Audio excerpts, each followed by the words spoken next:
Hey, what's going on YouTube? It's your boy G there, and I'm back with another review. This time I have Mafex number 23 from Batman vs. Superman, Dawn of Justice, the armored Batman figure. And here's the figure in the window display box. So you see you got armored Batman. He got his accessories coming with, and behind him he got a display stand. You got the price shot right there. You got the BVS symbol right there. Armored Batman Mafex. On the back it shows what he does, what he comes with, and yeah, price shot right there. On the bottom, get your warnings, 15 and up, and some Japanese. And let's get this bad boy out the box and see how good he really is. All right, here's the figure out of the packaging. And before we look at the figure, take a look at the accessories that he comes with. The figure comes with a few accessories. Come with two relaxed stylized hands right here. It comes with two holding hands for his Grappler Gun, and the Grappler Gun just fits in the hand like so. Just put it in there, squeeze it down, and there it goes. Kind of loose a little bit, but once you get it in a pose or whatever, it should just hold like so. And the hands look pretty good for the most part. Let's see, get this out. But yeah, take a look at the hands like that. Nice look to them, weathered, like it's used metal all throughout the fingers. And inside the glove, got this black right here. This paint looks okay. Looks all right. And the Grappler Gun itself, nicely detailed. For the most part, yeah, right there. I mean, I have a little pliable plastic, so you don't worry about it breaking so easily. So it kind of bendy, and that's about it for that. And the stylized hands, the same as the other hands, look pretty nice. Pretty nice hands. It comes with a display stand also, just like the other figures. And let's take a look at this figure. Let's bring it in a little bit closely. And one thing you'll notice off the back is that the cape. The cape has like little strings and stuff, a thread that's kind of loose and everything. And his cape looks like some kind of stonewashed denim. So I'm not sure if this is accurate to the movie or not. I mean, it's not the same as the cape that he regularly used in his regular bat suit. And here's that Batman right here. And here's his cape, which looks much better. I wish they would have just used the same one right here. But yeah, I mean, it's so it looks pretty bad. I can't even front. So yeah, it looks pretty bad. Yeah, you got the scenes right here. It looks very homemade, if I can say that. Yeah. So disappointing the cape. I mean, this had this thing tattered look that throughout the movie and stuff like that, but we should just use the same cape they did with the Batman figure. But for the figure itself, looks okay. Got some problems right here, especially this floaty belt right here, and you can see up inside of him like so. And if you move him around, I don't think you can really cover that up really. And it just looks awkward. And they're using the belt to cover up that little flaw. Man, it does the job for the most part. I mean, if you put it on the shelf, you won't even notice it and everything like that. But it looks kind of weird, and his torso looks very elongated, if I must say that. So I'm not sure because the armored pieces that's sitting up on top, this armored chest vest, whatever. But this is supposed to be the bat suit underneath all these armored pieces. So yeah, looks kind of weird. Not the best. And this, needless to say, this is not the best armored Batman figure out there. There's other ones that are better than this. I think the Mezco one is a little bit better.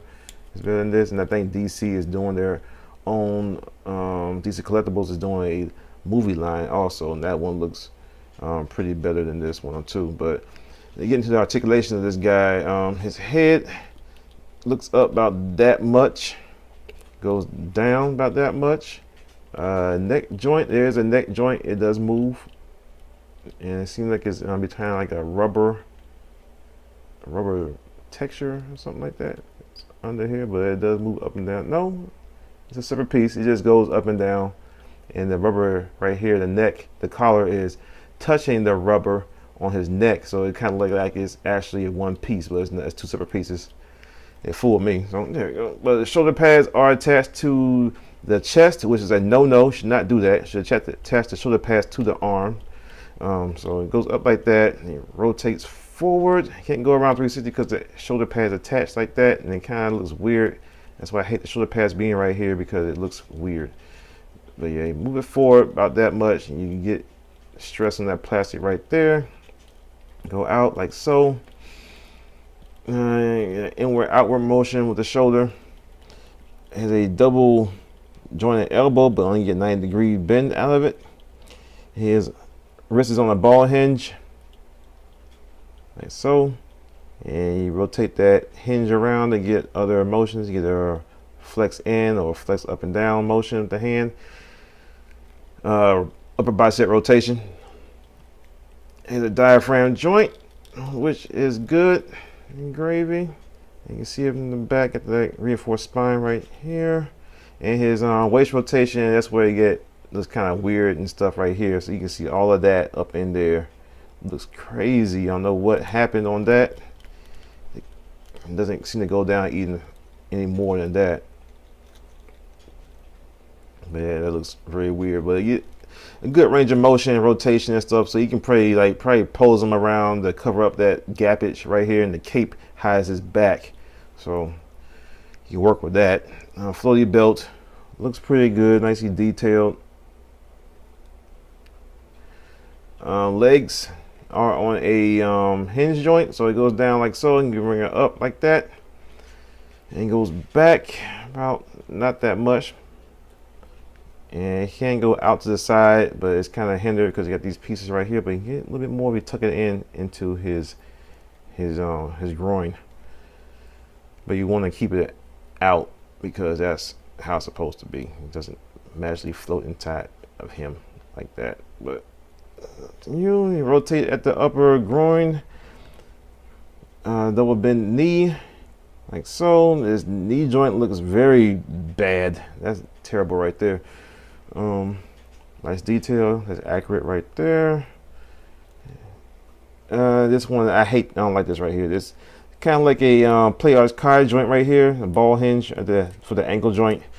I don't like that at all. It looks very weird, and it takes you out of the figure, if you will, of the appearance of the sculpt and stuff. I wish it had like a piece going down to cover this up. That would have been much better. It looks very weird, like he got high waters on with some weird socks.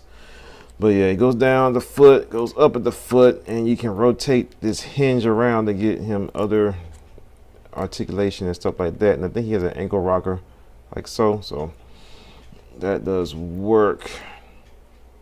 And he has a toe hinge also. Nice traction on his boots. Looks good. No peg holes.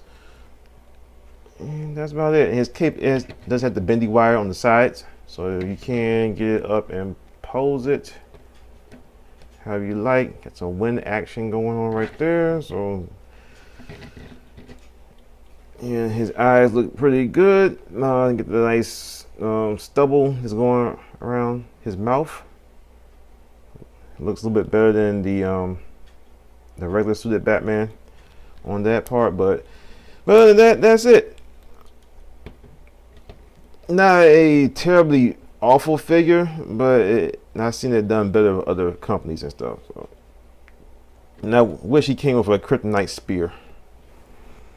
And here's a size comparison of him with the other figures released so far. He is a little bit taller than regular Batman, about the same height as Superman. Okay, there you have it. He's an okay looking figure. I mean, the sculpt looks pretty nice and stuff like that. It's good to look at, except for that washed denim cape and everything. But other than that, he looks pretty good. But his articulation and certain design choices kind of give a great mark down this figure. These figures have not been as great as I thought they would from Mafex after getting such high praise from their Amazing Spider-Man figure. I think that was it. I think I'm done. Done with this. I got one more figure to go over. That's the Wonder Woman figure. I think I'm done to that. I canceled my pre-order for the Suicide Squad figures. And I'm just gonna go the essay figure art route with them, and I might go check out the DC movie figures that's coming up. They seem to be American made, but with a import quality. So we'll see how those go. But yeah, I mean, yeah, I would hold off on getting this figure and wait for the DC movie line to come out. They compare the two. This one is not that great. I think those weak ankles and stuff like that seem to make them fall over. It's kind of hard to get in the stand. If they were like maybe ratcheted, it would have been better. But it's probably hard to get ratchets in such a figure this small. And the cape looks way off, and it has the tattered strands and stuff like that, like someone made it at home. Yeah, hold off on getting this figure until the DC one comes out and compare, and yeah, just wait. All right, y'all, it's been me, Jeter. Thank y'all for watching. See y'all next time, the next review. Make sure you like and subscribe. Peace.